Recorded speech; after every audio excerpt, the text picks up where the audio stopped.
स्वागत है हमारे आज के इस गीता दर्शन कार्यक्रम में। और आप सबको ज्ञात होगा कि हम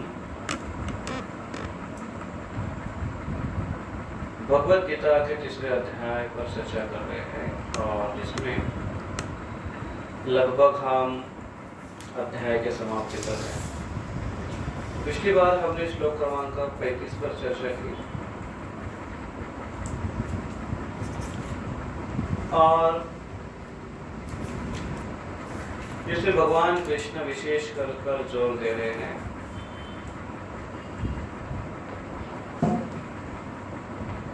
कि अपने धर्म के अनुसार, अपने नेचर के अनुसार व्यक्ति ने कार्य करना आवश्यक है। और अगर कोई व्यक्ति अपने धर्म के अनुसार, अपने स्वभाव के अनुसार और अपने वर्ण के अनुसार अगर कार्य नहीं करता तो उसके लिए ये बहुत ही भयावह है।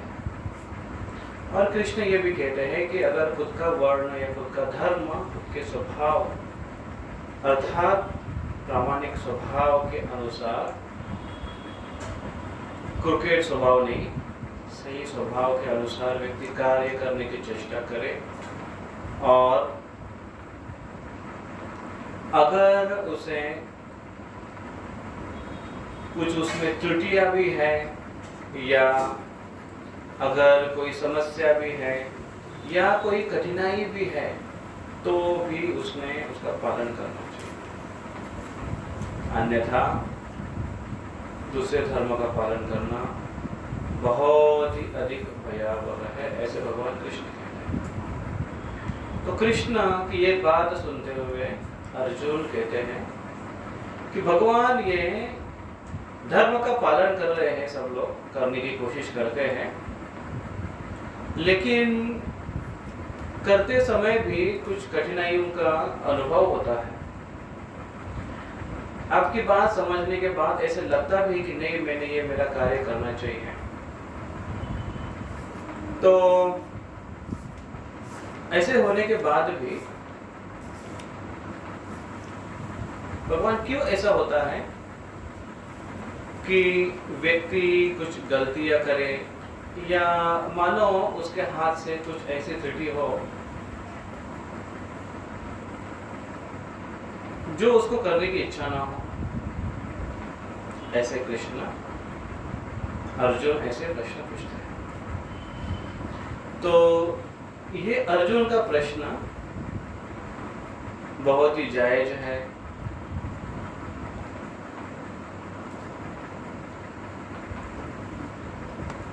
और इस प्रश्न का उत्तर हम सभी चाहते हैं, क्योंकि हम सबसे गलतियां हो रही है और हम सब इस नियमों का पालन करना चाहते हैं, लेकिन फिर भी हमारे हाथ से त्रुटियां होती है। न चाहते हुए भी हम चाहते हैं कि कोई गलती न करे, अच्छे से नियमों का पालन करे, अच्छे से अपने धर्म का पालन करे, लेकिन क्या करे, बहुत सारे डिस्ट्रैक्शंस है, विपदता है।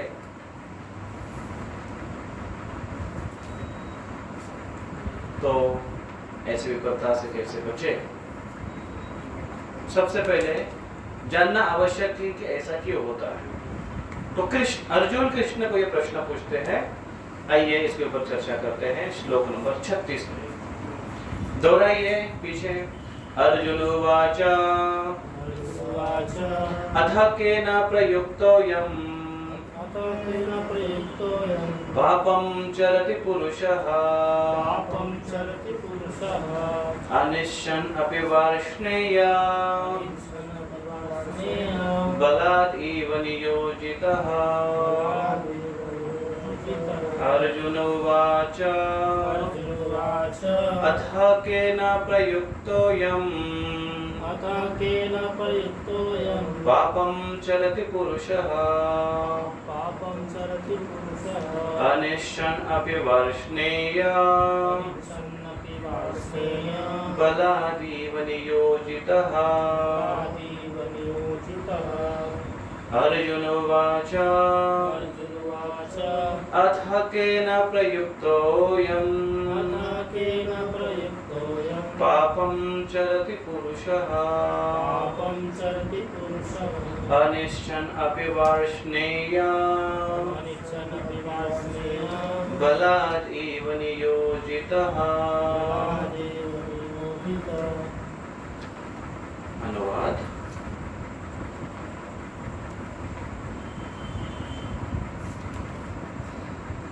कौन पढ़ेगा अनुवाद?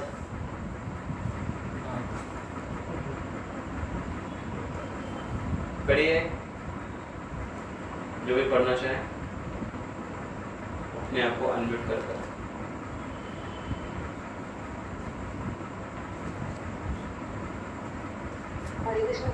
यस। अपने निर्णयों को दोषपूर्ण ढंग से अनुवाद। अर्जुन ने कहा, हे ऋषिवंशी, मनुष्य न चाहते हुए भी पाप कर्मों के लिए प्रेरित क्यों होना है? ऐसा लगता है कि उसे बलपूर्वक में लगाया जा रहा हो। ओके, तो अर्जुन ने कहा, हे भरतवंशी, न चाहते हुए भी पाप कर्मों के लिए प्रेरित क्यों होता है मनुष्य? ऐसा लगता है कि उसे बलपूर्वक उसमें लगाया जा रहा। तात्पर्य में प्रभुपाद जी कहते देखिए, जीवात्मा परमेश्वर का अंश होने के कारण मूलतः आध्यात्मिक, शुद्ध एवं समस्त भौतिक कल्मशों से मुक्त रहता है। फलतः स्वभाव से वह भौतिक जगत के पापों में प्रवृत्त नहीं होता, किंतु जब वह माया के संसर्ग में आता है तो वह बिना झिझक के और कभी कभी इच्छा के विरुद्ध भी अनेक प्रकार से पाप कर्म करता है। अतः कृष्ण से अर्जुन का प्रश्न अत्यंत प्रत्याशापूर्ण है कि जीवों की प्रकृति विकृत क्यों हो जाती है। यद्यपि कभी कभी जीव कोई पाप नहीं करना चाहता, किंतु उसे ऐसा करने के लिए बाध्य होना पड़ता है। किंतु ये पाप कर्म अंतर्यामी परमात्मा द्वारा प्रेरित नहीं होते, अपितु अन्य कारण से होते हैं, जैसा कि भगवान अगले श्लोक में बताते हैं। तो अगले श्लोक में उसका उत्तर आएगा। इस श्लोक में केवल प्रश्न है कि ये जो प्रश्न है ये इसको कहते हैं $1 मिलियन क्वेश्चन, बहुत ही महत्वपूर्ण प्रश्न। क्या बहुत महत्वपूर्ण प्रश्न है?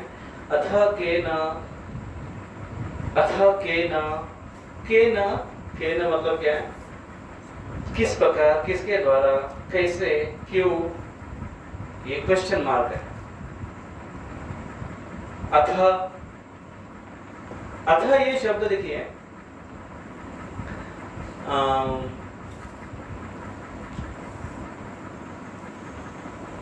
अथ प्रथमोऽध्यायः, ऐसा कहते हैं ना, अथ प्रथमोऽध्यायः, अब अभी पहला अध्याय। फिर इसमें नहीं है, अध्याय समाप्त होने पर भी अथ शब्द का इस्तेमाल किया जाता है। खास करके अथ शब्द ये अभी इस प्रकार, अभी कोई महत्वपूर्ण बात बताई जा रही है अथ अभी, तो इसको ध्यानपूर्वक सुनो। तो इसलिए अथ, भगवान ये बहुत महत्वपूर्ण प्रश्न है। अथ अभी केन, तो क्वेश्चन यहाँ से शुरू होता है, केन प्रयुक्तोऽयम्, प्रयुक्तो प्रत्यक्ष रूपेण युक्त, प्रकृष्ट रूपेण, प्रत्यक्ष नहीं, प्रकृष्ट रूपेण युक्त, युक्त हो जाता है व्यक्ति। लेकिन कैसे युक्त होता है? बहुत प्रकृष्ट रूपेण। केन, क्यों, किसके लिए प्रकृष्ट रूपेण व्यक्ति युक्त हो जाता है? पापम, पाप करने के लिए। चरति, विचरण करता है, पाप करने के लिए विचरण करता है, या पाप कार्य में विचरण करता है, पाप कार्य के लिए विचरण करता है। प्रभुपाद जी यहाँ पर दो कैटेगरी के लोग तात्पर्य में बताते हैं। एक, जो व्यक्ति पाप कार्य बेझिझक कर करता है। और प्रभुपाद जी दूसरा एक तात्पर्य में वही एक बात बताते हैं, लेकिन कुछ लोग उनकी इच्छा नहीं होती है लेकिन फिर भी उनके हाथ से पाप हो जाता है। तो दो प्रकार के लोग बताते हैं, एक बेझिझक के पाप करने वाला और एक पाप करते करते उसकी इच्छा नहीं है लेकिन झिझक रहा है, इच्छा नहीं है उसके पाप करने की लेकिन फिर भी उसके हाथ से हो रहा है। तो दो कैटेगरी के लोग मतलब क्या है, एक अभी उसने प्रवास शुरू किया है या फिर न्यूट्रल है लेकिन पाप के प्रति आकर्षण भी है लेकिन पाप करने की इच्छा नहीं है। अभी मानो वो तटस्थ है, जिस बाजू के उसका आकर्षण ज्यादा रहेगा, खिंचाव ज्यादा रहेगा, उस साइड में वो चला जाएगा। मानो एक लड़का बीच में है, दो साइड से दो व्यक्ति उसको खींच रहे हैं, जिसकी शक्ति ज्यादा। ओके, एक बच्चा है 5 साल का और इसको ध्यान से सुनो, आपके लिए क्वेश्चन है। 5 साल का बच्चा है और वो दो साइड से दो माँ है और दो माँ उसके ऊपर दावा कर रही है कि ये मेरा बेटा है और मामला कोर्ट तक चला गया और कोर्ट में ऐसे सुनवाई हुई कि देखो बेटा, और बेटे को पूछा गया कि तुम्हें किसके पास जाना है, तुम्हें दोनों में से कौन पसंद है। तो बेटा कहता है कि मेरे को दोनों भी पसंद है, मैं दोनों को भी प्रेम करता हूँ। तो अभी जज ने कहा कि आप में से एक ही कोई ले सकती है, आप डिसाइड करो किसको लेना है। बेटे को खड़ा किया बीच में और दोनों ने दो साइड से खींचना शुरू कर दिया। उन्होंने कहा कि जो जीता वही चंद्रगुप्त। सिकंदर जीता ही नहीं ना, बाद में वापस हार कर चला गया। तो हमको ये कहावत भी चेंज करनी पड़ेगी। तो उसमें एक हट्टी कट्टी थी महिला और एक चातुर्मास कर रही थी, तो पतली थी।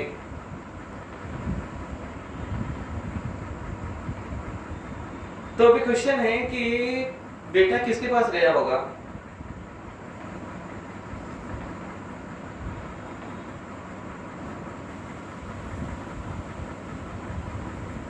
कोर्ट ने तो निकाल दिया।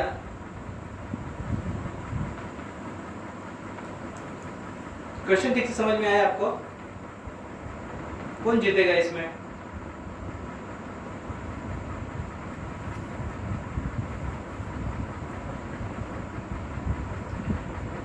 जिसका खिंचाव ज्यादा होगा, जो ज्यादा जोर से खींचेगी, उसके पास लड़का चला जाएगा। नहीं हुआ ऐसे कि दोनों साइड से दोनों माताएं जोर जोर से खींच रही हैं और बच्चा बीच में रो रहा है क्योंकि उसको वेदना हो रही है दोनों साइड से खींचते समय। तो एक महिला उसमें से बहुत ज्यादा जोर से खींच रही थी, तो दूसरे महिला ने छोड़ दिया बेटा का हाथ। तो वो बेटा उस महिला के पास चला गया जो ज्यादा जोर से खींच रही थी। और कोर्ट ने, जज ने निर्णय दिया कि ये बेटा उस माँ का है जिसने इसका हाथ छोड़ा है, उसका नहीं है जिसने इसको खींचकर जीती है। वो क्यों? अब इतनी बात तो आपको समझ में आई ही होगी।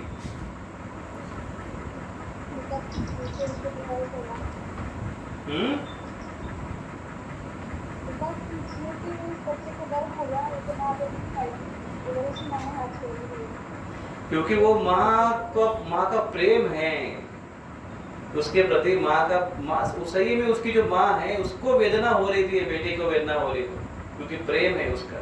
तो इसलिए जज ने तुरंत समझ लिए कि ये ही उसकी माँ है और जो खींच रही है वो केवल खींचने वाली माँ है,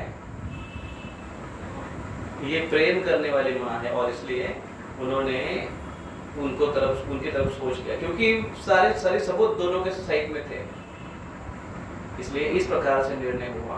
तो बहुत ज्यादा खिंचाव जहां पर होता है वो पाप प्रवृत्ति का खिंचाव ज्यादा होता है, और जहां पर प्रेम प्रवृत्ति है और सही धर्म का मार्ग है वहां पर जबरदस्ती का खिंचाव नहीं होता है। अर्जुन यहाँ पर कृष्ण को कहते हैं, कृष्ण पूछते हैं कि ये खींचने वाली जो चीज है, जबरदस्ती खींचने वाली चीज है, वो क्यों है कृष्ण? तो अथ केन प्रयुक्तोऽयम्, अर्जुन ने यह प्रश्न पूछा। अभी ये प्रश्न बहुत सारे लोगों के मन में भी आता है। क्या मन में आता है प्रश्न?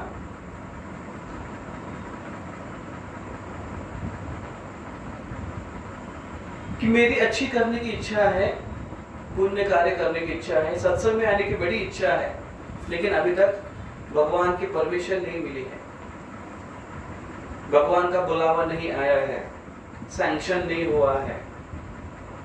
माला करने का बहुत मन करता है, वृंदावन जाने का बहुत मन करता है।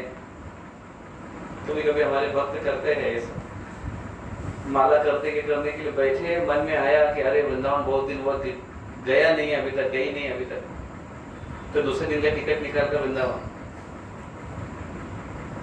No problem.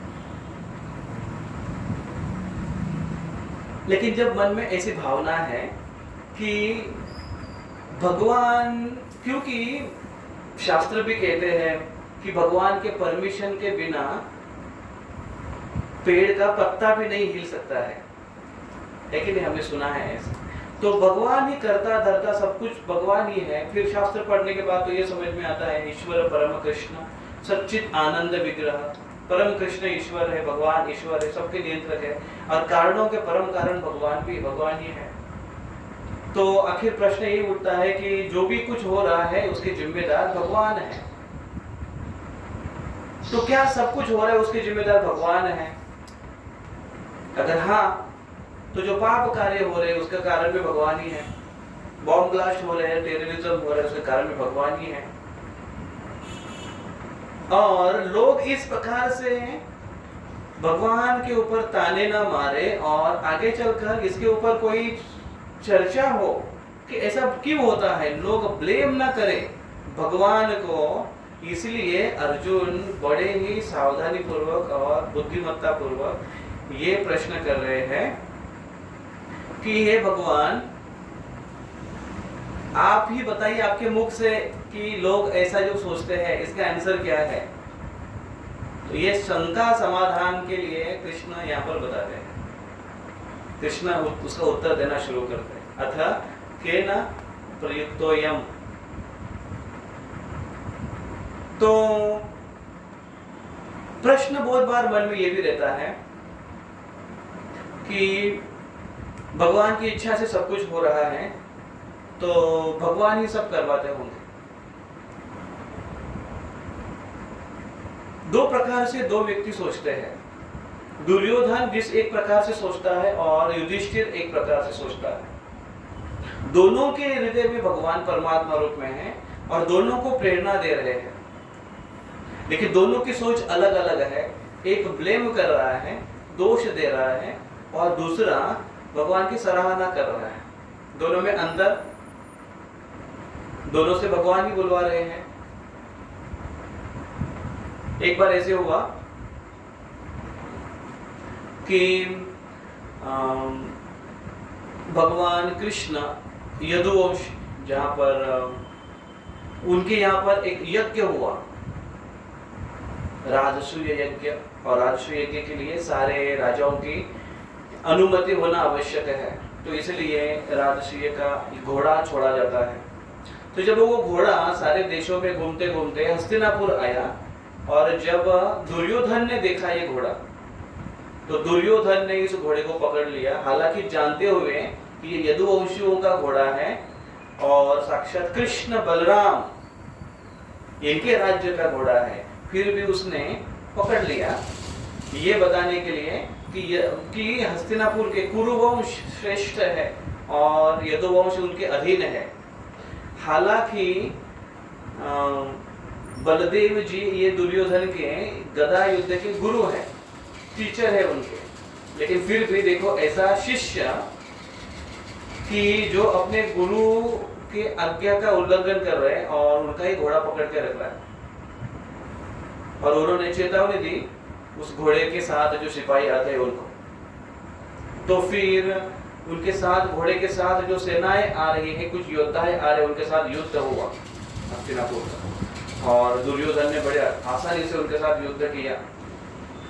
युद्ध बड़ा घमासान युद्ध हो रहा था, और ये बात में ये जो खबर है वो वहां पर पहुंच गई यदुवंश और कृष्ण की तरफ पहुंच गई, और कृष्ण खुद रथ में आरूढ़ होकर उस युद्ध भूमि में पहुंच गए। जैसे ही कृष्ण को देखा दुर्योधन डर गया, और दुर्योधन डर कर अभी युद्ध के साथ साथ चर्चा भी हो रही है, और दुर्योधन, क्योंकि दुर्योधन को पता है कि हमारी हैसियत नहीं है भगवान से लड़ने की, ये साक्षात कृष्ण है, कोई साधारण व्यक्ति नहीं है, और इसलिए वो कृष्ण से चर्चा कर रहे हैं, और दोनों का जो कॉन्वर्सेशन है वो उसमें एक्सेप्ट कर लेता है, ये गर्ग संहिता में इसका वर्णन आता है, और वो एक्सेप्ट कर लेता है दुर्योधन। वो कहता है कि भगवान, मैं जानता हूं धर्म क्या है, जाना में धर्म, लेकिन क्या है, नच में प्रवृत्ति, मैं धर्म को जानता हूं लेकिन मेरी धर्म की तरफ कोई प्रवृत्ति नहीं है।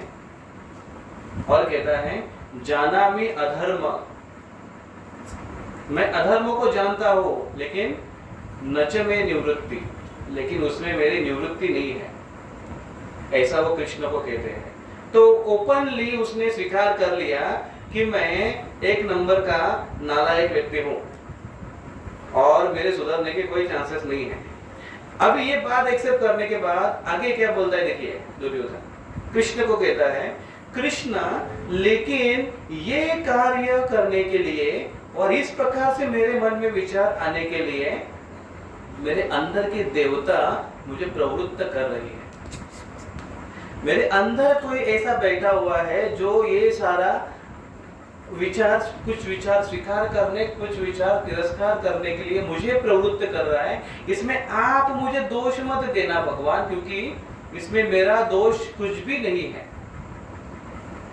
क्योंकि मैं केवल एक असहाय व्यक्ति हूं और मैं केवल एक यंत्रवत, यंत्र के जैसा ही कार्य कर रहा हूं। मैं अगर केवल यंत्र के वत कार्य कर रहा हूं तो यंत्र के लिए एक ऑपरेटर होता है, और ऑपरेटर पूरी तरह से जवाबदार होता है वो यंत्र से कैसे प्रोडक्ट बाहर निकले या कैसे वो कार्य कर रहा है। अभी कृष्ण ने ये बात को जब सुन ली, स्वीकार कर ली, तो कृष्ण मुस्कुराए, कृष्ण हंस दिए कि एक जीवात्मा की कैसे प्रवृत्ति होती है।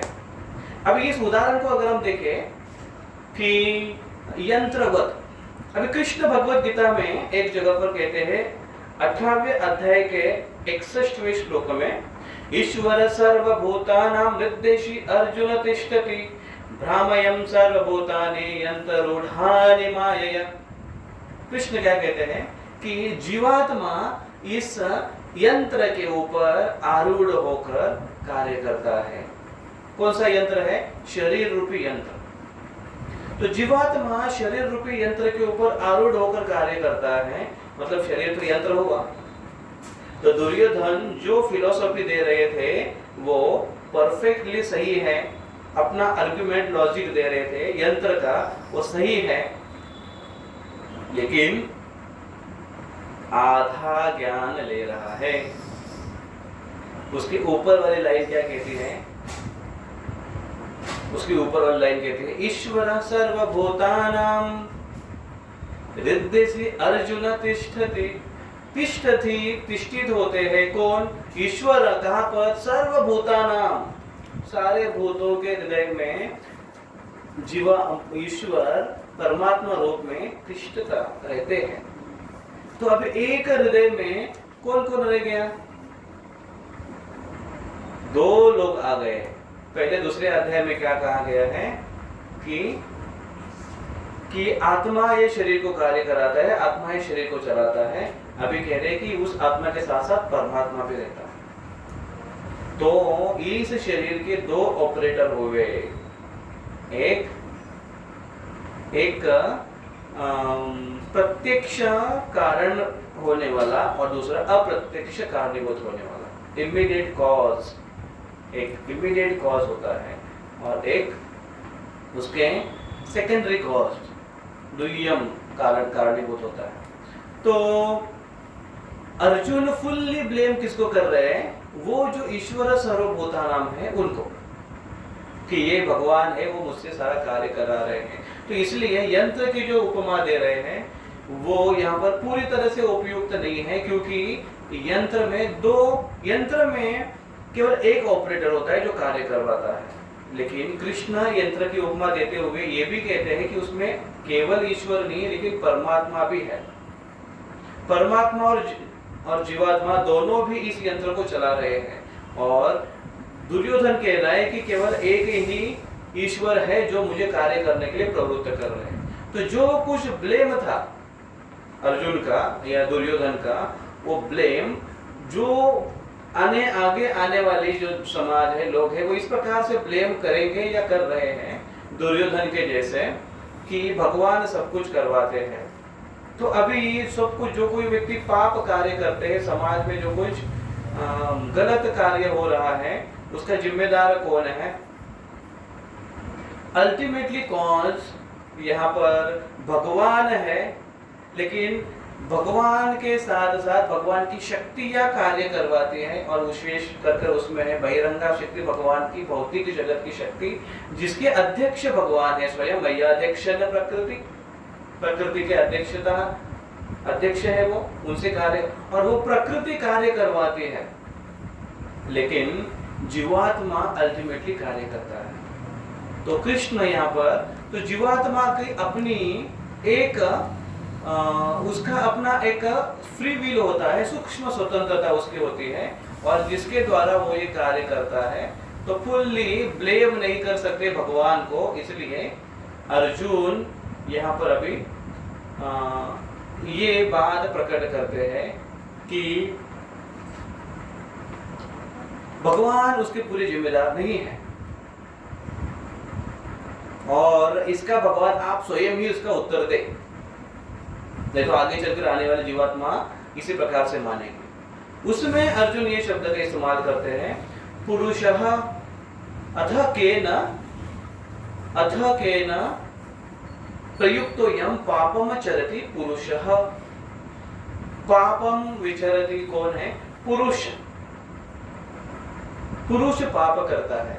इस पुरुष ये शब्द का अर्थ है वास्तविक, मुख्यतः पुरुष शब्द का अर्थ होता है कि जो उपभोक्ता है, एंजॉयर है, आनंद का भोग करने वाला व्यक्ति है, उसको पुरुष कहा गया। तो इस भौतिक जगत में केवल या अध्यात्म सब जगत में केवल एक ही पुरुष व्यक्ति है इस परिभाषा के अनुसार, और वो है भगवान जो भोक्ता है। भर्ता भोक्ता अनुमंता च, भर्ता है, भरण करने वाले हैं, भोग करने वाले हैं, अनुमंता है, वो साक्षी है, साक्षी प्रभु एव च, परमात्मा है, प्रभु है। एक ही है केवल भगवान, वो भोक्ता है, एक ही है जो नियंत्रक है। तो ऐसा व्यक्ति केवल भोक्ता है, भगवान ही केवल भोक्ता है, बाकी सब भोक्ता क्यों नहीं है?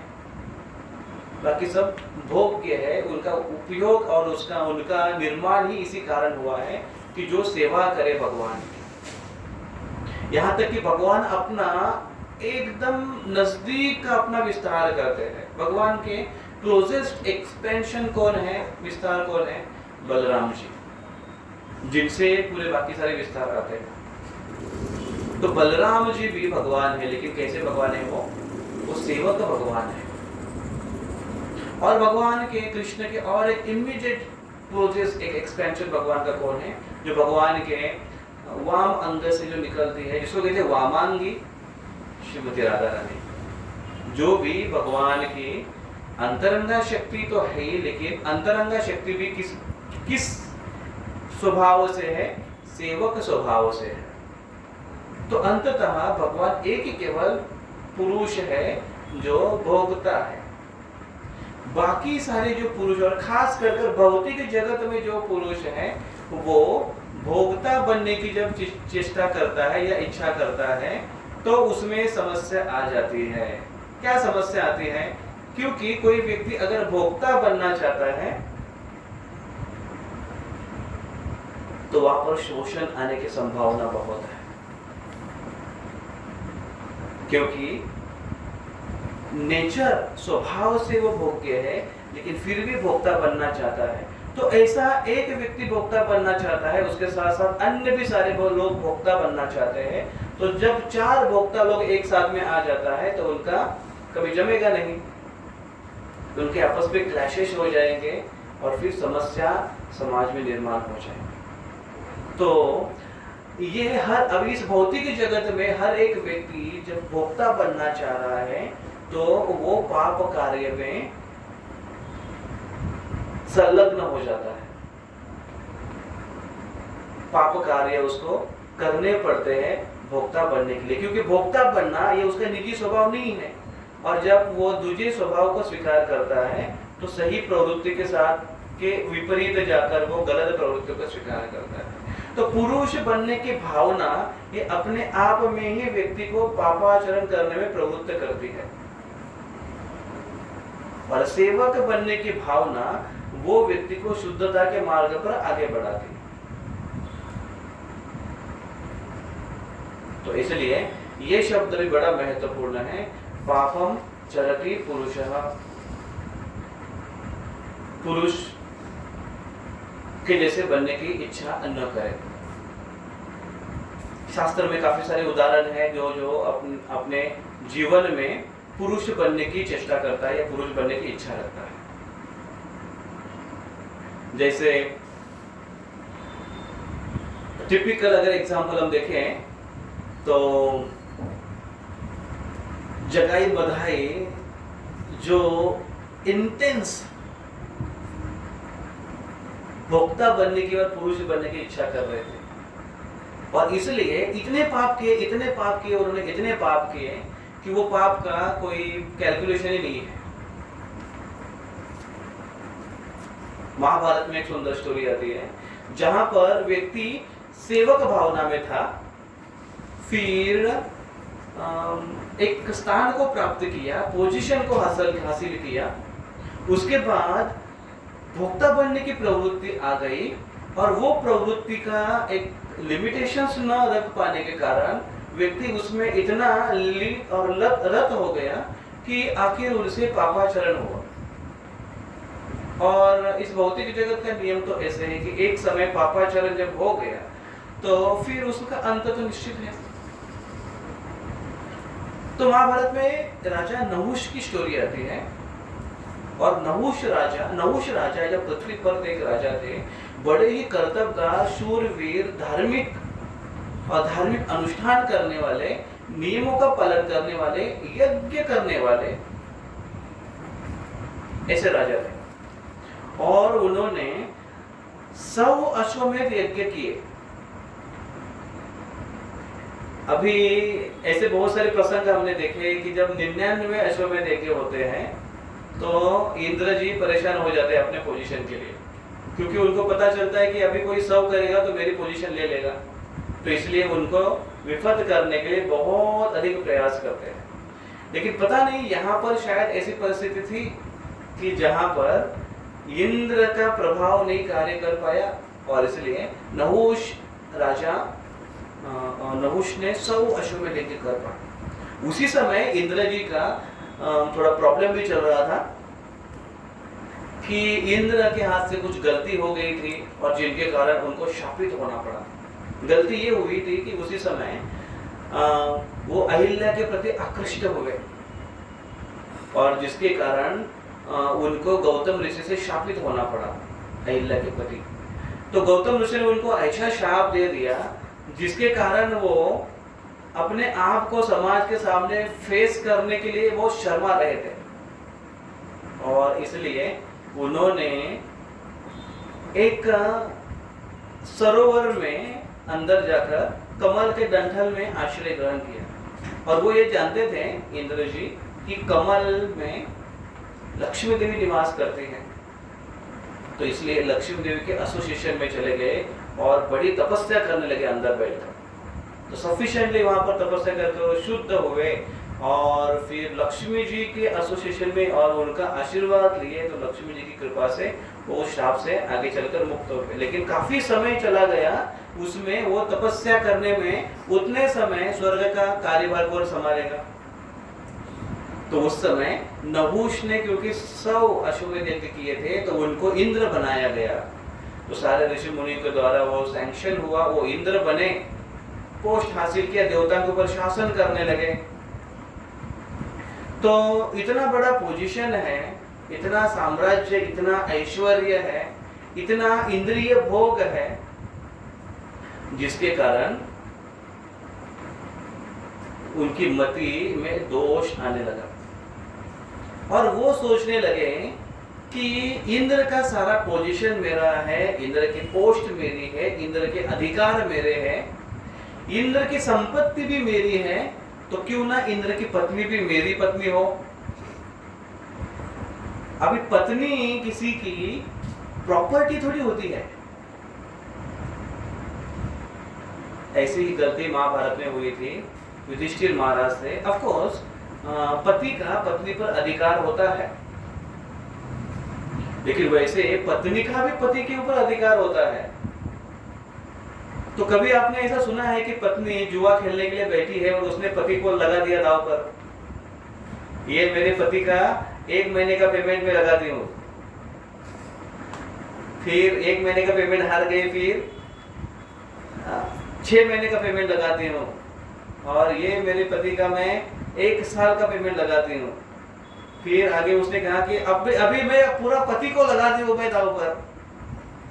ऐसा कभी आपने सुना है, कभी देखा है आपने? हालांकि पत्नी का भी अधिकार होता है। आज तो बड़ी केस हो जाएगी उसके ऊपर अगर ऐसा कुछ हो, पति को अगर दांव पर लगाया, पत्नी को दांव पर लगाया। लेकिन भले ही अधिकार है, संपत्ति में अगर काउंट करें तो पत्नी वैल्यूबल है। संपत्ति के रूप में अगर आप देखें तो ठीक है, वैल्यूबल है, लेकिन वो केवल एक संपत्ति नहीं है, केवल एक मौल्यवान नहीं है, उसका भी अपना एक अस्तित्व है, उसका भी अपना एक सूक्ष्म स्वतंत्र है। तो इसलिए नहुष जिस प्रकार से सोच रहे थे वो सोच उनकी गलत थी और वो मांग करने लगे। उन्होंने मैसेज भेजा शची देवी के पास। शची इंद्र की पत्नी का नाम है। और फिर शची देवी को इतना बड़ा संकट आया है उनके ऊपर, तो उनको समझ में नहीं आया क्या करना चाहिए। ऑफकोर्स उसकी इच्छा नहीं है क्योंकि वो पत्नी पतिव्रता स्त्री है, पतिव्रता नारी में शची देवी का नाम आता है। तो उन्होंने अपने देवताओं के गुरु उनके पास जाकर उन्होंने ये सब पूछा कि ऐसे ऐसे है, क्या करूं मैं, बहुत संकट में हो, आप मुझे बचाइए। तो उनके गुरु ने क्या नाम गुरु का, बृहस्पति जी ने उनको कहा कि आप एक काम करिए, उनको बोलो कि मैं तैयार हूँ तुम्हारी सेवा करने के लिए, लेकिन मेरी एक शर्त है। और मेरी क्या शर्त है? मेरी शर्त है कि तुम खुद मुझे लेने के लिए जब आओगे, और वो भी ऐसे वैसे रथ में नहीं, सप्तऋषि जिस रथ को, जिस पालकी को ढोएंगे उसमें बैठकर अगर तुम आओगे तभी मैं तुम्हारे इस प्रस्ताव को स्वीकार करूंगा। तो नहुष को सबसे पहले बड़ा आनंद हुआ कि अरे तैयार तो हो गई। दूसरी बात, सप्तऋषि हो या देवतागण हो या कोई भी हो, इंद्र शासक है, इंद्र के आज्ञा का पालन उनको करना है। तो इसलिए उन्होंने कहा ठीक है, तेरा प्रस्ताव मुझे स्वीकार है। और इसलिए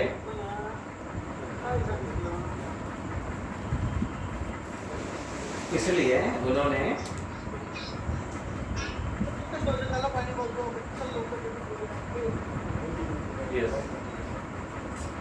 करो सबको।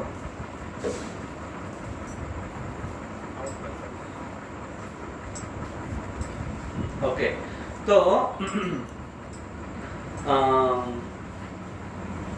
इंद्र ने तुरंत सबको मैसेज भेजा, सारे सप्तऋषियों को, और उनको कहा कि आप ऐसे ऐसे प्रस्ताव है और आपको पालकी लेकर चलना है मुझे। तो सप्तऋषि तैयार हो गए। सप्तऋषि उस पालकी को उठा रहे थे। अब ये देखिए, इसको कहते हैं विपरीत बुद्धि, विनाशकाले विपरीत बुद्धि, और वो उसको धो रहे थे। अभी ये शची के विरह में और उसकी चाह में इतना एक एक क्षण क्षण वो इतना व्याकुल होने लगा नहुष, कि उसको एक एक क्षण भी बहुत बड़ा लम्हा, बड़ा बड़ा क्षण, बड़ा समय लगने लगा, उसको साल के जैसे लगने लगा। और इसलिए वो सोच रहा था कि जल्दी चलो जल्दी चलो, और सारे ऋषि मुनि को जो उसे कह रहा है, चलो जल्दी चलो जल्दी चलो जल्दी चलो। तो जल्दी चलो चलो इसमें वो बोलने लगा सर्प सर्प सर्प सर्प, मतलब जल्दी सर्को, जल्दी चलो, जल्दी निकलो, जल्दी चलो।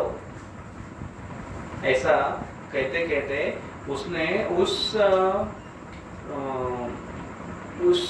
वो एक वेग में वो समझ नहीं पाया कि वो किसके साथ व्यवहार कर रहा है। और ऐसा वर्णन आता है कि उसकी लात लग गई अगस्त ऋषि को। कभी कभी ऐसे वर्णन आता है कि उसने लात मारी जोर से, उनको जोर से चलने के लिए, चलना कहने के लिए, चलाने के लिए। तो अगस्त ऋषि इतना गुस्सा हुए उसके ऊपर, वो पालकी वालकी उधर ही रुक गई फिर। और अगस्त ऋषि ने उनको जो शाप दिया कि तुम जो सर्प सर्प कर रहे हो, मैं तुमको शाप देता हूँ, तुम्हारी प्रवृत्ति भी जड़ सर्प की जैसी है। शाप देता हूँ मैं तुम्हें कि तुम सर्प होकर पड़ जाओ। और वो भी कौन सा सर्प? जो सर्प वो सरकता भी नहीं है, एक जगह सुस्त पड़ा रहता है, अजगर। तो उसको शाप दे दिया। जैसे ही शाप दे दिया, फिर मति उसकी जो मति है वो फिर ठिकाने आ गई, और फिर वो माफी मांगने लगा। उसका सारा अहंकार एक क्षण में, उसका पोजीशन गायब हो गया, एक क्षण में सारी संपत्ति नष्ट हो गई, एक ही क्षण में सब कुछ चूर चूर हो गया। और अभी शापित होकर पृथ्वी पर आकर पड़ेगा वो केवल एक सर्प बनकर। प्रार्थना करने लगा, माफी मांगने लगा, चरणों पर गिड़गिड़ाने लगा अगस्त ऋषि के। अगस्त ऋषि को दया आई, और अगस्त ऋषि ने कहा, ठीक है, मैं शाप तो वापस नहीं ले सकता हूँ, लेकिन मैं तुम्हें आशीर्वाद देता हूँ कि जब 5 पांडव जब आएंगे वनवास में, तो उस समय तुम्हारा उद्धार हो जाएगा। तुम्हारा उद्धार, हाँ, उन्होंने कहा कि तुम्हारा उद्धार तब होगा जब किसी को कोई तुम्हारे सारे प्रश्नों के उत्तर दे, तब तुम इस शरीर से छूट जाओगे। तो उन्होंने पूछा कि लेकिन कौन ऐसा व्यक्ति है, कैपेबल व्यक्ति, कि जो मेरे सारे प्रश्नों का उत्तर देंगे? तो फिर अगस्त ऋषि ने कहा कि जब पांडव वनवास में उस जंगल में आएंगे, तो तुम वहां पर किसी को पकड़ लेना, और फिर तुम्हारे सारे प्रश्न के उत्तर युधिष्ठिर महाराज देंगे। और ऐसा कहकर तुरंत उस नहुष का जो सुंदर शरीर था वो सर्प में परिवर्तित होने लगा, और उसका पतन हुआ, और सीधा पृथ्वी पर आकर गिर गया। तो अभी ये घटना कब की थी, कौन से युग की थी? आपका जब ठीक से ध्यान है तो आप तुरंत सही आंसर देंगे। कौन से युग की थी?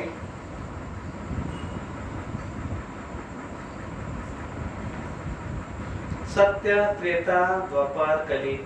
अब एक एक करेंगे तो समझेंगे हम सत्य, दो बोलेंगे, आप दो दिखाएंगे तो समझेंगे हम त्रेता, द्वापर और कली। Which one? सतयुग।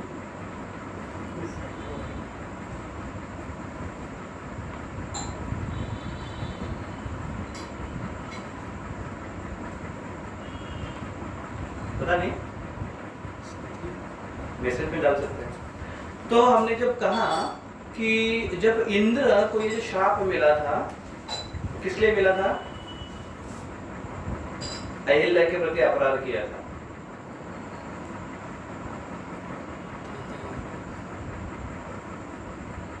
और ये घटना कौन से युग की है? हाँ,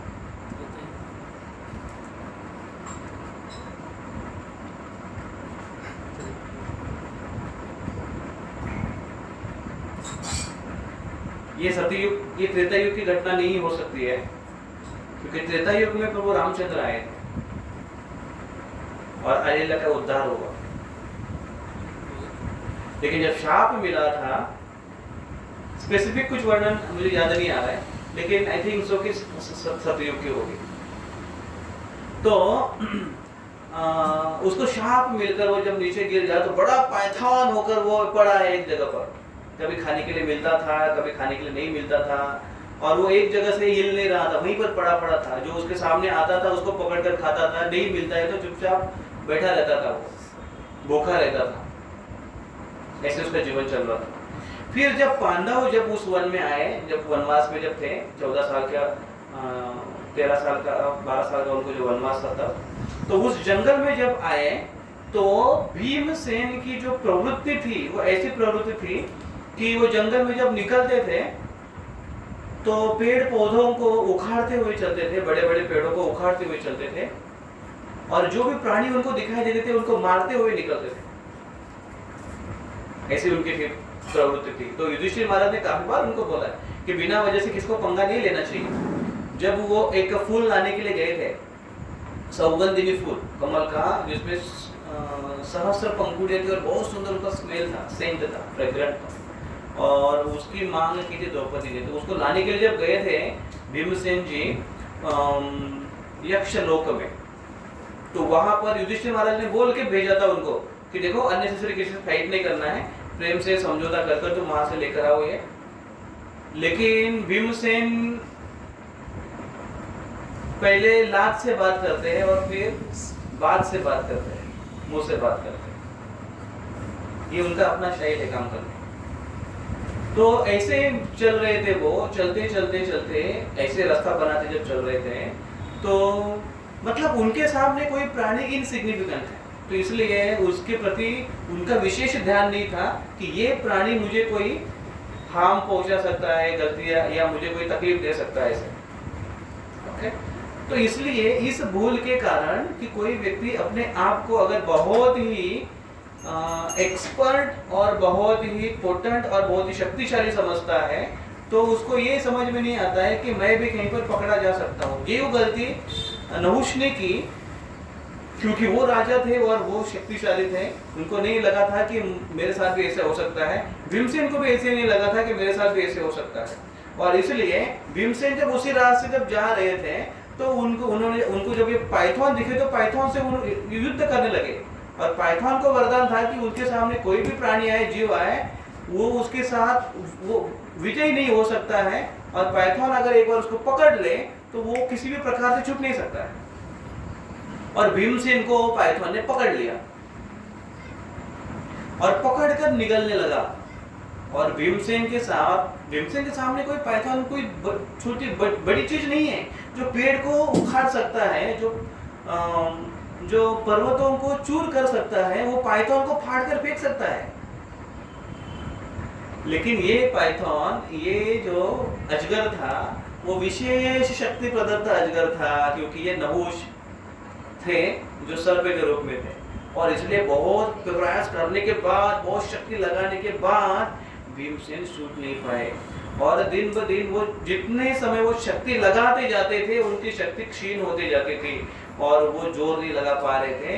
और भीमसेन ने सोचा कि अभी मेरा काल निश्चित है, अभी अगर मैं इससे कैसे मैं इसे छूटूं, मैं इसे छूट नहीं पा रहा हूँ।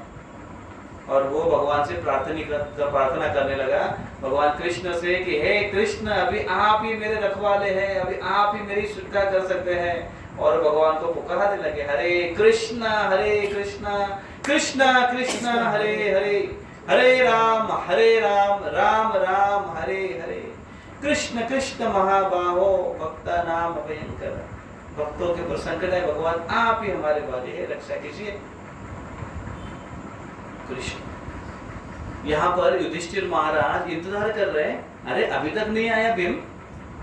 और युधिष्ठिर महाराज को हमेशा चिंता लगी रहती थी कि कोई बाहर गए, अभी तक नहीं आया, कोई समस्या तो नहीं हुई, चाहे वो भीमसेन ही क्यों ना हो। लेकिन बहुत बार उनको विश्वास रहा करता था कि भीमसेन अर्जुन अगर कहीं पर हो तो कोई बड़ी समस्या नहीं हो सकती। लेकिन काफी समय होने के बाद भी भीम का कोई आवाज तक नहीं आ रहा है। जनरली युधिष्ठिर महाराज का भीमसेन को आजू बाजू में है ये समझने का उनका एक सेंस क्या था कि कहीं पर शोर शराबा धूम धड़ाम कुछ आवाज चीखना चिल्लाने की, पशुओं की अगर कोई आवाज आ रही हो तो भीमसेन युधिष्ठिर महाराज समझ लेते कि यही कहीं आजू बाजू में भीम होगा, क्योंकि तभी तो इतना शोर शराबा और चिल्ला चिल्ली का आवाज आ रहा है। भीमसेन का ये काम ही है, उनका स्टाइल ही ऐसे। लेकिन काफी समय से युधिष्ठिर महाराज ने सुना नहीं कि यार कहीं कुछ शोर शराबा का आवाज नहीं आ रहा है, मतलब भीम है कहाँ पर। तो इसलिए युधिष्ठिर महाराज और किसी को एक को साथ में लेते हुए वो चल दिए देखने के लिए कि कहाँ है ये।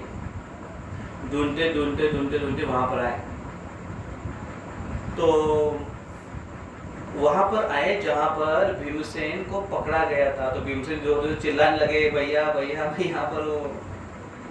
तो फिर युधिष्ठिर महाराज वहां पर आए और युधिष्ठिर देखा कि ये विशाल ऐसे कैसे अजगर है जो भीमसेन को पकड़ पाया और पकड़ कर वो छोड़ नहीं रहा है। तो वो अजगर बोलने लगा कि युधिष्ठिर महाराज को कि युधिष्ठिर महाराज आप इससे मुझे छुड़वाने का व्यर्थ प्रयास न करें, क्योंकि युधिष्ठिर महाराज ने तुरंत अपनी तलवार निकाली उसको काटने के लिए। तो अजगर ने कहा कि आप भी मेरे जंगल में फंस सकते हैं, अटक सकते हैं, क्योंकि मुझे वरदान ऐसे है और मैं तभी किसी को छोड़ूंगा जिसको मैं पकड़ा हूँ जब कोई मेरे सारे प्रश्नों का उत्तर दे, सही समाधान करे।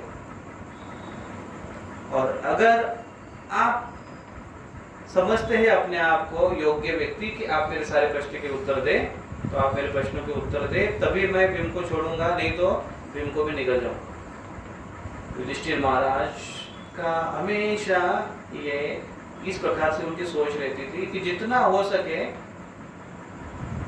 मसला है वो शांति से अगर सुलझा जाए तो बड़ी अच्छी बात है। ये हमेशा से उनकी इस प्रकार से सोच रही है। ये वास्तविकता बड़ी अच्छी सोच है, पोषक सोच है। जब कुरुक्षेत्र का युद्ध हुआ और युद्ध के बाद युधिष्ठिर महाराज को मन में जो ग्लानि हो रही थी कि मेरे वजह से इतनी हत्या हुई, तो वो शांत करने के लिए सब लोग प्रयास कर रहे थे। तो उसमें ये व्यास मुनि ने एक उनको और एक बात बताई थी कि जो सुनकर थोड़ा अच्छा लगा इनको युधिष्ठिर महाराज को। वो ये थी कि आपको लगता है कि आपने बड़ा पाप किया है, राजस्व यज्ञ करो, राजस्व यज्ञ से सारे पाप धुल जाते हैं। तो युधिष्ठिर महाराज को बड़ा अच्छा लगा कि हाँ हम अश्वमेध यज्ञ करेंगे। लेकिन अश्वमेध यज्ञ के लिए सारे राजाओं की वो सार्वभौमत्व होना आवश्यक है। तो इसलिए अर्जुन को उन्होंने भेजा कि सारे राजाओं को जीत कर लाओ। लेकिन भेजने के पहले वो युधिष्ठिर महाराज अर्जुन को एक बड़ा क्लास दे रहे, शिक्षा दे रहे और उनको कह रहे कि देख अर्जुन, हमने पहले ही बहुत सारा नरसंहार हुआ है, पहले ही बहुत सारी वित्त हानि, जीवित हानि, प्राणियों की हानि हुई है, जिसके कारण जो जो राजा मरे हैं उनके जो भी रिश्तेदार हैं, जो भी राजा है अपने अपने प्रांत में, वो पहले से ही हर्ट हुए हैं, दुखी हुए हैं। इनको और हम दुखी नहीं करना चाहते हैं। मैं जानता हूं कि तुम काबिल हो सबको जीतने के लिए, लेकिन जितना हो सके उतना मामला सुलझाने की कोशिश करो और शांति से लेने की कोशिश करो और सबका हृदय जीतो। और अगर कोई व्यक्ति नहीं मानता है तो फिर उसको शस्त्र से जीतो। और ये बात बहुत ही फायदेमंद रही अर्जुन के लिए जब वो विश्व विजय के लिए निकलते हैं। वो बड़ी लंबी स्टोरी है। तो युधिष्ठिर महाराज का हमेशा इस प्रकार से उनकी सोच रही है, जो भक्तों के लिए बड़ी आवश्यक ऐसी शिक्षाएं हैं। तो फिर युधिष्ठिर महाराज का और वो पाइथन जिसमें नहुष राजा है, दोनों का कॉन्वर्सेशन हुआ, प्रश्न उत्तर हुआ। तो बहुत सारे ऐसे प्रश्न उत्तर आते हैं महाभारत में, जैसे रामायण में और श्रीमद् भागवत में प्रश्न उत्तर आते हैं, महाभारत में भी प्रश्न उत्तर बहुत आते हैं। हमने केवल एक ही कॉन्वर्सेशन के बारे में चर्चा सुनी है और वो है यक्ष और युधिष्ठिर महाराज के चर्चा प्रश्न। और उसमें एक जो फेमस प्रश्न है वो क्या, जीवन का अटल सत्य क्या है, मृत्यु नहीं, इसके अलावा बहुत कुछ है महाभारत में। तो इनकी ये जो चर्चा हुई इसमें भी ऐसे प्रश्न पूछते हैं, वो बहुत ज्ञान भरे प्रश्न पूछते हैं नहुष राजा, और युधिष्ठिर महाराज सबके बहुत ही सही ढंग से उत्तर देते हैं। और सारे प्रश्नों का जब उत्तर होता है तो नहुष महाराज बड़े संतुष्ट, नहुष भी बड़े संतुष्ट हो जाते हैं, और जैसे जैसे उनके सारे प्रश्नों का समाधान होते जा रहा है, उनका शरीर पाइथन से चेंज होते होते होते होते एक सुंदर राजा में उनका रूप परिणित हुआ। और भीमसेन छूट गए तो भीमसेन ने कहा ये क्या चमत्कार। और फिर नहुष राजा ने अपनी सारी जो स्टोरी है वो बताई कि ऐसे ऐसे ऐसे ऐसे घटना हुई मेरे साथ, और मैं क्योंकि इतना उद्दंड हो चुका था कि पाप कार्य के लिए मैं खींचा चला गया, पाप कार्य के लिए मैं आकर्षित हो गया वो कार्य करने। तो अभी ये स्टोरी से हमको समझ में आ रहा है थोड़ा थोड़ा। पहले जो प्रश्न अर्जुन ने किया था वो लोगों के मन की जो शंका है उसको निकालने के लिए है, क्योंकि एक वैष्णव है भगवान के ऊपर डाउट कैसे कर सकता है कि भगवान ऐसे कैसे हो सकता है कि कोई जीवात्मा जिसकी इच्छा भी नहीं हो पाप करने के लिए, कि उससे पाप हो रहा है, तो आप उसके हृदय में बैठे हो क्या कहीं आप तो नहीं करवा रहे सब चीज। एक डिवोटी कैसे ऐसा प्रश्न पूछ सकता है? प्रश्न के पीछे ऐसी मानसिकता दिख रही है, लेकिन भक्त जो भक्त होते हैं वो हमेशा भगवान को प्रोटेक्ट करना चाहते हैं, और इसलिए भगवान भक्तों को हमेशा प्रोटेक्ट करना चाहते हैं, और दोनों के हमेशा होड़ लगी रहती है। तो यहाँ पर अर्जुन इस प्रकार से पूछे कृष्ण कि अर्जुन इसका समाधान कृष्ण से चाहते हैं। तो पहले एक शंका ये थी, जो शंका दुर्योधन जैसे व्यक्ति ने प्रकट की थी। दुर्योधन जैसा व्यक्ति इस प्रकार से सोचता है, जो हमने वो स्टोरी देखी। यहाँ पर हम जो स्टोरी देख रहे नहुष राजा की, इससे हमें दिखाई देता है कि ये करने की प्रवृत्तियां कहीं अलग जगह से अलग दिशा से आती है। तो देखेंगे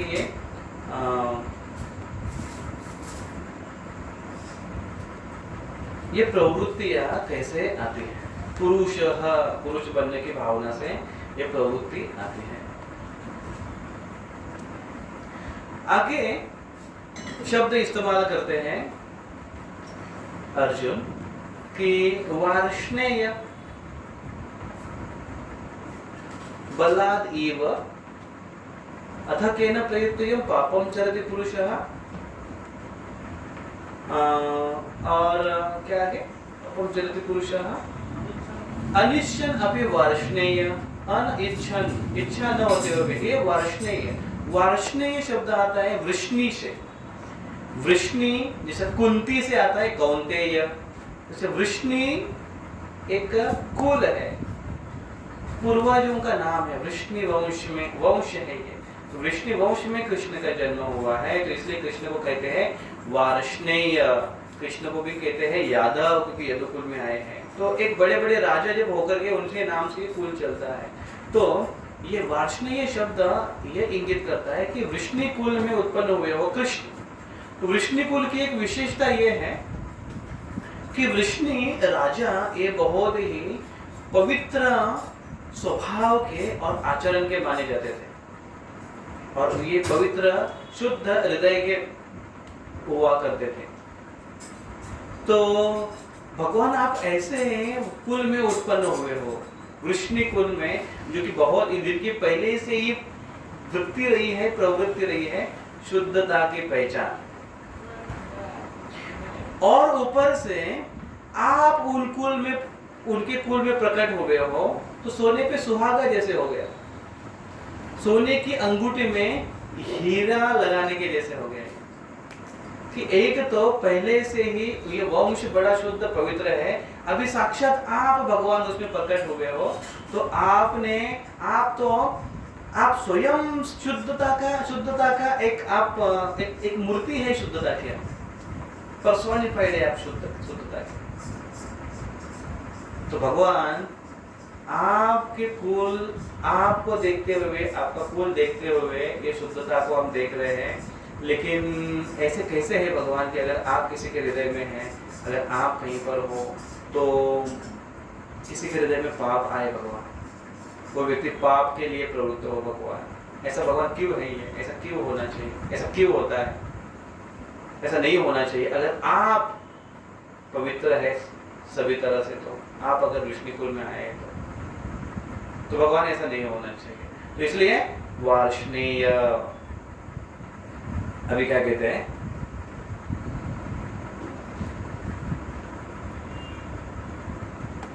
अगले लाइन में देखिए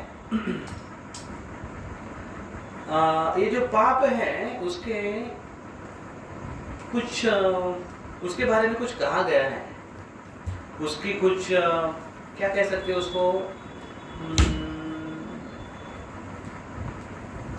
किस प्रकार से है ये पाप, उसके कुछ गुण कह सकते हैं या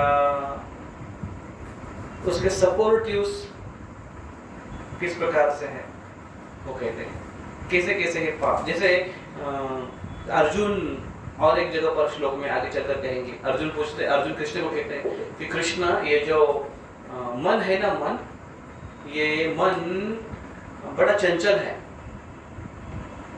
क्या उसके ऊपर वो श्लोक कहते हैं कि चंचले मन कृष्ण प्रमाति बलवत दृढ़ तस्याम निग्रह मन वायु सुदुष्करम। मन कैसे है, चंचल ही मन कृष्ण, चंचल है, प्रमाति है, बलवत है और दृढ़ है। तो चंचल भी है, प्रमादी भी है, शक्तिशाली भी है, दृढ़ निश्चय भी है, ऐसे बताते हैं, लक्षण बताते हैं। मन पाप के बारे में कुछ बताते हैं अर्जुन, देखिए क्या बताते हैं, पाप अनिच्छन अपि बलात् इव और नियोजितः। पाप कैसे होता है, देखिए 3 प्रकार से पाप होता है या जिसके लक्षण बताए गए हैं। अनिच्छन अपि कैसे होता है, ये न इच्छा होते हुए भी पाप होता है, किसी की इच्छा नहीं है फिर भी हो जाता है। फिर केवल इच्छा की बात नहीं है, कैसे होता है वो, बलाद इव, ऐसे लग रहा है कि कोई बलपूर्वक करवा रहा है। एक तो इच्छा न होते हुए भी हो रहा है, दूसरा बलपूर्वक कर रहा है, करवा रहा है, और तीसरा कुछ प्लानिंग के साथ। समझो आपके हाथ से कोई गलती हो गई, तो ये गलती में ये 3 चीजें देखी जाती है। क्या वो पर्पसफुली की थी कि गलती, इच्छा पूर्वक किया था क्या वो? अगर इच्छा पूर्वक है तो उसको बड़ा पाप ठहराया जाएगा, या उस गलती की पनिशमेंट होगी या फिर ज्यादा पनिशमेंट होगी। इच्छा पूर्वक किया था, वो हेतु पुरस्सर किया था। और फिर बलाद एव, बलपूर्वक किया था उसने, जबरदस्ती के साथ उसने किया था। और तीसरा नियोजिता, प्लानिंग के साथ किया था। मतलब बहुत बड़ा पाप है, बहुत बड़ी गलती है वो।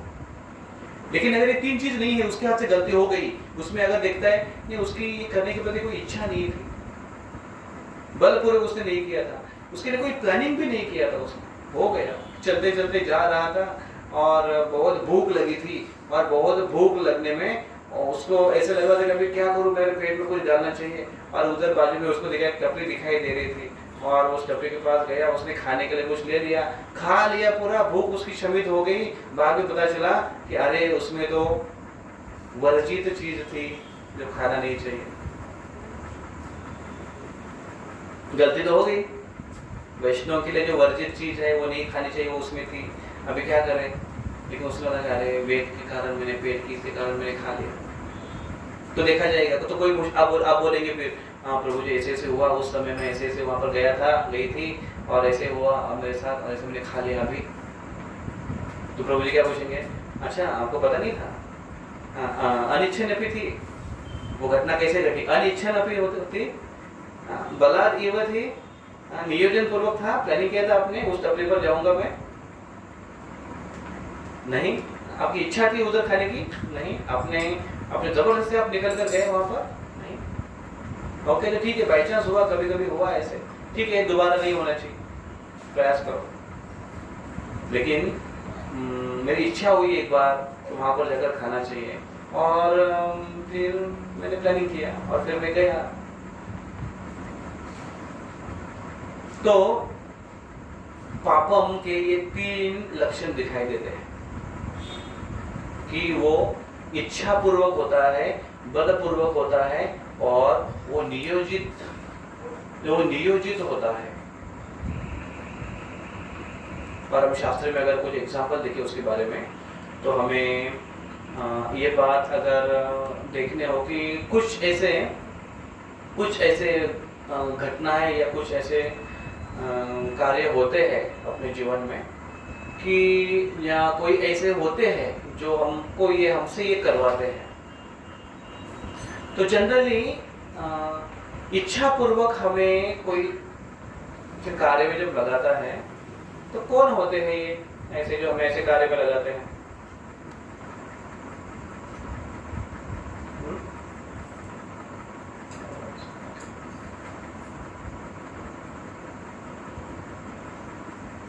आपको इसका अनुभव है कुछ?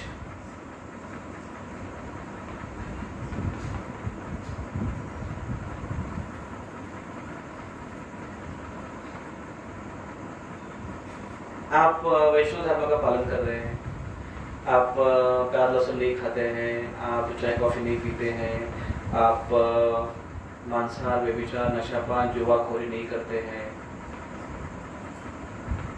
तो बाकी 4 नियम तो थोड़े ठीक है, ज़्यादा ही हो गए, लेकिन कम से कम ये बात, प्याज लहसुन की बात हो, चाय कॉफ़ी की बात हो, वो ज़्यादा कर कौन होते हैं जो हमें करने के लिए प्रवृत्त करते हैं, ज़बरदस्ती करते हैं? हाँ, कौन होते हैं जो हमको ये करने के लिए प्रवृत्त करते हैं? यस, अनम्यूट कर सकते।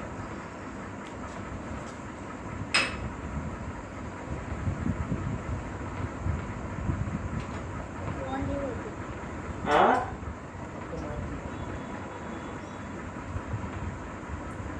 हमारी स्वकीय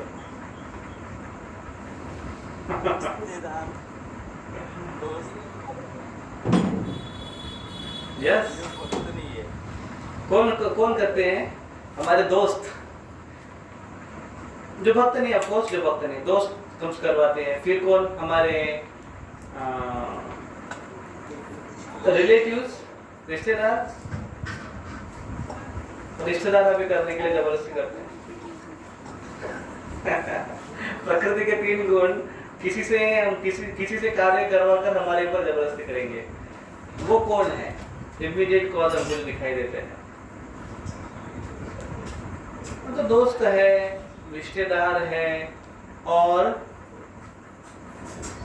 हमारे सो कॉल्ड मार्गदर्शक या पहले रहे हैं मार्गदर्शक, हमें समझाने वाले टीचर्स। तो ये आधुनिक समाज, यस, तो आधुनिक समाज हमारे ऊपर जबरदस्ती कर रहा है। उस समाज के घटक कौन कौन हमारे ऊपर जबरदस्ती करने वाले हैं? वो ये है, हमसे संबंधित रास्ते पर चलने वाला कोई आधुनिक व्यक्ति या कोई अननोन व्यक्ति हमें बोल नहीं सकता है क्या तो प्याज लहसुन क्यों नहीं खाता है, क्योंकि उससे हमारा संबंध नहीं है। तो संबंधी व्यक्ति करते हैं। कौन ये संबंध में है? वो है रिलेटिव्स, उसमें रिश्तेदार आते हैं, उसमें दोस्त आते हैं, या हमारे जो वरिष्ठ है।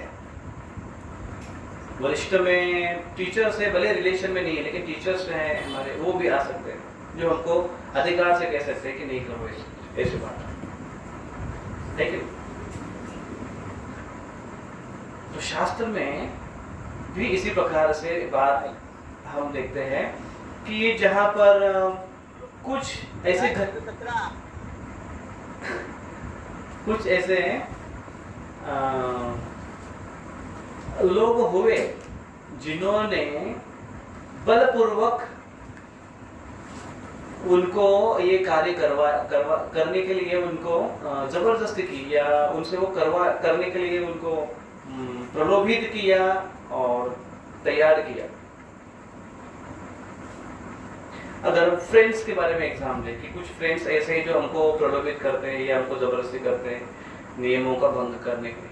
शास्त्र में ऐसे फ्रेंड्स के अगर एग्जाम्पल ले तो दुर्योधन और कर्ण के जैसा कोई फ्रेंड्स मिलेगा नहीं हमें, कि जो अपने एक दूसरों के हेतु साध्य करने के लिए वो इस सारे पापों को करने के लिए तैयार हो गए। वही अगर रिलेटिव्स की अगर बात करें तो शकुनी मामा जैसे कोई मामा मिलेगा नहीं कि जो भांजे को कहता है कि बेटा ऐसे ही कर दो, क्योंकि वो शकुनी आया ही उसलिए था, वो कसम खाकर आया था कि हस्तिनापुर की मैं पूरी हस्ती हड्डी हड्डी पूरी निकलवा दूंगा, डिस्ट्रॉय करने के लिए आया था वो।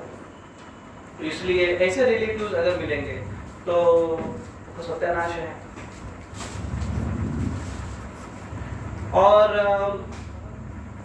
टीचर के बारे में कोई एग्जांपल आपको याद आता है शास्त्र में कि जो उनको कह रहे हैं, और खास करके शुक्राचार्य का उदाहरण आता है। लेकिन यहाँ पर जो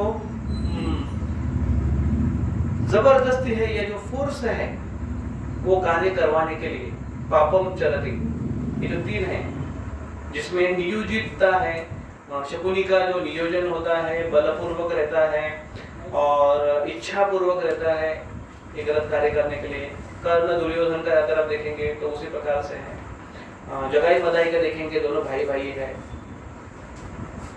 तो ये कार्य करने के लिए, पाप कार्य करने के लिए ये 3 चीज वो बलपूर्वक कर रहे हैं। वही अगर हम शास्त्र में और कुछ अगर एग्जांपल्स लें जिसमें हमें दिखाई देता है कि किसी ने ये रिलेटिव्स ने कोशिश की उनको पापाचरण करने के लिए, लेकिन वो उनसे प्रभावित नहीं हुए। तो अगर हम रिलेटिव्स में अगर चर्चा कर रहे हैं कि ये लोग हमको करने के लिए प्रभावित करते हैं, कौन दोस्त है, हमारे रिश्तेदार हैं, हमारे टीचर्स हैं, तो उसमें अगर हम रिलेटिव्स का अगर उदाहरण लें तो कर्मकांड जैसे कार्य में लगाने के लिए जड़ भरत को बहुत प्रयास किया गया बचपन से लेकर, कर्मकांड के साथ साथ बाकी व्यवहार में लगाने के लिए जो कि भगवान के संबंधित नहीं थे। अफकोर्स वो पाप कार्य नहीं थे लेकिन फिर भी भगवान से संबंधित नहीं थे, कार्य करने के लिए उनको बहुत ही जोर लगाया गया। लेकिन जड़ भरत की भगवान के प्रति जो निष्ठा थी और उन्होंने अपने पूर्व जन्म से जो सीखा था वो दोबारा गलती नहीं करना चाहते थे, और इसलिए एकाग्र चित्त से रहते हुए पूरी तरह से भगवान को समर्पित हो रहे, और जिसके कारण वो इन वातावरणों से प्रभावित नहीं हुए। इनके जो रिलेटिव्स है जो उनको ये 3 प्रकार से जो पापाचरण करने के लिए प्रेरित कर रहे थे, वो जो है नियोजन पूर्ण, बलपूर्वक, इच्छा से, क्योंकि जड़ भरत की इच्छा नहीं थी, कोई उनको बल उसमें इच्छा वो करने के लिए कोई बलपूर्वक वो भले प्रयास कर रहे थे उनके रिलेटिव्स, लेकिन वो उनसे प्रभावित नहीं हुए। तो ये एक एग्जाम्पल हम देखते हैं कि जहां पर तो पापाचरण करने के लिए भले ही हमें प्रयास कर या कोई प्रभावित करे या हमारे ऊपर जोर जबरदस्ती करे, लेकिन वो व्यक्ति के ऊपर निर्भर है। तो कुछ उदाहरण हम ऐसे भी देखते हैं शास्त्र में कि जो हमें करने के लिए प्रभावित करते हैं और व्यक्ति उसे प्रलोभित हो जाता है और उससे वो पापाचरण हो जाता है। लेकिन कुछ हम ऐसे उदाहरण भी देखते हैं कि जिनकी भी परीक्षा हुई लेकिन वो उत्तीर्ण हुए, उसमें प्रभावित नहीं हुए। तो रिलेटिव्स में अगर देखें तो जड़ भरत का उदाहरण आप देख सकते हैं। अगर टीचर्स में देखें तो शुक्राचार्य और बलि महाराज का एग्जाम्पल आता है। शुक्राचार्य ने कितना प्रयास किया बलि महाराज को कि कैसे विष्णु के प्रति समर्पण से तुम हटो, दूर हटो, समर्पण मत करो, या विष्णु की इच्छा, विष्णु तुम्हारा सारा हर लेंगे, अभी हरि नाम है उनका। और बलि महाराज ने गुरु को, उनके जो टीचर थे, टीचर को भी उन्होंने ये कहा कि नहीं, अगर आप हमें ये कार्य करने से रोक रहे हैं तो हरे कृष्णा, बाय बाय, दादा। उनको उन्होंने बाय बाय कर दिया और भगवान विष्णु की शरण ग्रहण की, उनकी सारी इच्छाओं को और उनकी आज्ञा का पालन किया। तो इस प्रकार से हम ये एग्जाम्पल देख सकते हैं। और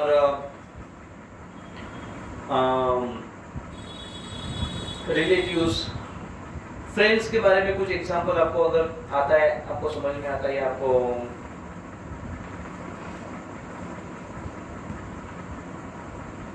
कि जिसने कोशिश की उसको पापाचरण करने के लिए, लेकिन वो पापाचरण में नहीं चला गया, वो बल्कि भगवान के शरण में आया और उसने अपने नियम पर वो बना रहा। मित्रों के ऐसे एग्जांपल्स हैं। या शायद आप में से कोई एक हो सकता है कि जिनके मित्रों ने उनको बहुत कोशिश की दूर जाने के लिए, या फिर रिलेशन में, रिलेटिव्स में आप में से कोई उदाहरण हो सकते हैं, या लगभग सब ऐसे उदाहरण हो सकते हैं। या ऐसे भी कुछ टीचर्स हो सकते हैं जो आपको प्रलोभित करने की कोशिश करें, लेकिन फिर भी आप 10 से मस्त नहीं मिले और आपने वो एग्जाम्पल सेट कर दिया कि नहीं, फिर भी हम इस सिद्धांत का पालन करेंगे, कृष्ण भक्ति का पालन करेंगे और इस तत्वों को अपने जीवन में हम स्वीकारेंगे। तो ऐसे एग्जाम्पल्स हो सकते हैं। तो पाप के ये 3 पहलू जो हमें करने के लिए मजबूर करते हैं, और वो प्रवाह पकड़ उसकी इस प्रकार से होती है, अनिश्चनपि बलात् इव और नियोजितः। तो इसमें कुछ एग्जाम्पल्स हम ऐसे देखें कि जो इस एग्जाम्पल को सेट किए और पाप आचरण से बचे रहे और उस प्रलोभन से वो छूटे। और उसका कारण एक में वो ये है कि उन्होंने भगवान के चरणों का आश्रय ग्रहण कर लिया था, भगवान के भक्ति का आश्रय ग्रहण कर लिया था, और इसलिए वो इससे प्रभावित नहीं हुए। हरे कृष्णा कृष्णा कृष्णा हरे हरे, हरे राम राम राम हरे हरे। भगवान के चरणों का अगर कोई व्यक्ति आश्रय ग्रहण करता है तो भले ही पाप प्रवृत्तियों में इतना बल है, इतना इच्छा पूर्वक है, इतना प्रयोजन पूर्वक होता है, लेकिन फिर भी व्यक्ति उससे बच सकता है अगर वो भगवान के भक्ति का प्रामाणिकता से आश्रय ग्रहण करे और अगर उचित मार्गदर्शन ग्रहण करे तो इस प्रवृत्ति से छूट सकता है। अभी ये तो केवल एक प्रश्न था अर्जुन का। अभी अर्जुन के इस प्रश्न को देखते हुए अगले श्लोक से कृष्ण उसका उत्तर देना शुरू करेंगे कि हे अर्जुन, इसका मुख्य कारण क्या है। उपाय तो बताएंगे, उपाय तो यहाँ पर हमने चर्चा की, उपाय तो बताएंगे कृष्ण, लेकिन सबसे पहले वो कारण बताएंगे अर्जुन, ये इसका कारण क्या है पाप का, और फिर इसको आगे एक्सप्लेन करेंगे और अंत में इसको कैसे कंट्रोल करना चाहिए। पाप का मूल कारण क्या है, मूल क्या है, पाप प्रवृत्ति कहाँ कहाँ अपने शरीर में कहाँ कहाँ निवास करती है, ये भी कृष्ण बताएंगे। एग्जैक्टली डिटेल, पूरा डिटेक्ट करके बताएंगे कि कहाँ पर बीमारी है। कृष्ण इज एक्सपर्ट डॉक्टर, बराबर बता रहे हैं और कैसे उसको निकाल सकते हो बताएंगे। तो बस हमको केवल उसको समझकर अपने जीवन में उसका पालन करना है। बहुत बहुत धन्यवाद आपसे भक्तों का। यहाँ पर रुकेंगे, किसी के मन में कोई प्रश्न है तो चर्चा करेंगे, अन्यथा इसको विराम।